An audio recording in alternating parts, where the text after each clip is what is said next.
RSS प्रमुख मोहन भागवत ने हर मस्जिद में मंदिर ढूंढने की प्रवृत्ति पर चिंता जताई तो बदले में उन्हें अपने आसपास से गुर्राहटें सुनाई देने लगीं। बहुत से संत महंतों ने संघ प्रमुख से दो टूक कह दिया कि वो पूरे हिंदू समाज का नेता बनने की कोशिश न करें। हिंदू राजनीति में यह एक अलग तरह की हलचल है। इस डेवलपमेंट के क्या मायने हैं, आइए बिंदुवार समझने की कोशिश करते हैं। सबसे पहली बात यह है कि अपने कर्म से इतर धर्म, नैतिकता, अहिंसा आदि पर बीच बीच में प्रवचन देते रहना संघ के शीर्ष नेतृत्व का पुराना शगल है। अगर आप थोड़ी मेहनत करें तो एक ही सवाल पर मोहन भागवत के बयानों के कई परस्पर विरोधी वर्जन ढूंढ सकते हैं।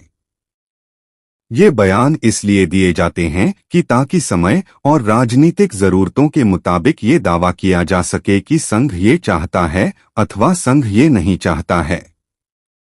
मोहन भागवत ने ताजा बयान में कहा है कि हम लंबे समय से सद्भाव से रहते आए हैं और दुनिया को सद्भाव देना चाहते हैं, तो हमें इसका एक मॉडल तैयार करना चाहिए। सुनने में ये बात अच्छी लग सकती है, लेकिन सिरे से हास्यास्पद है। शांतिपूर्ण सहअस्तित्व का मॉडल भारत में हजारों साल पुराना है और कामयाबी से चलता आया है। फिर भागवत जी कौन सा नया मॉडल तय करेंगे और क्यों वे अपने उत्पाती अनुषंगी संगठनों पर लगाम लगाएं, बस इतना ही पर्याप्त होगा। भागवत की अगली बात महत्वपूर्ण है। सरसंघ चालक ने कहा है कि राम मंदिर के निर्माण के बाद कुछ लोग सोचते हैं कि नई जगहों पर ऐसे मुद्दे उठाकर हिंदू नेता बन जाएंगे, तो यह स्वीकार्य नहीं है। असली खबर इसी एक लाइन में छिपी है।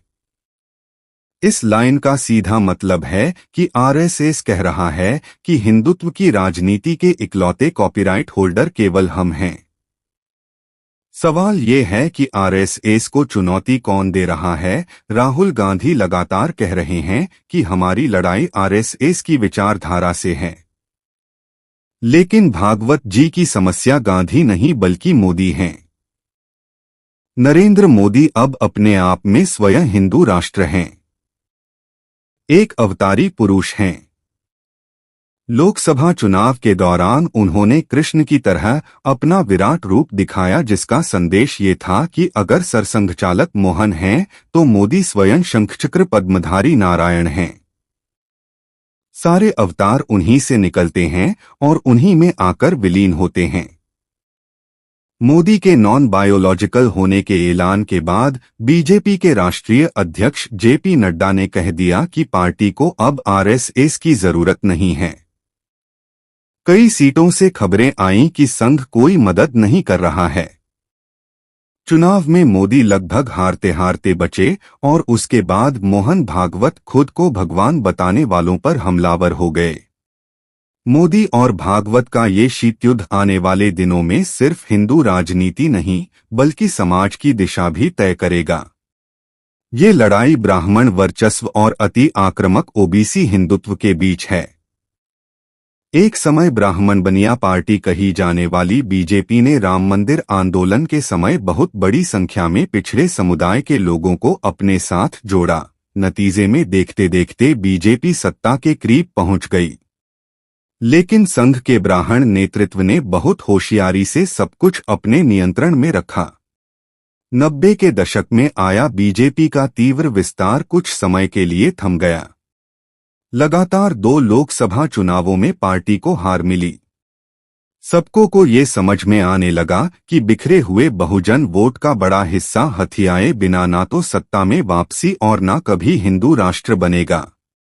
ठीक ऐसे मौके पर स्वघोषित ओबीसी नरेंद्र मोदी का उदय हुआ, जिनके खाते में गुजरात दंगों के दौरान अर्जित किया गया हिंदू हृदय सम्राट का टैग भी था।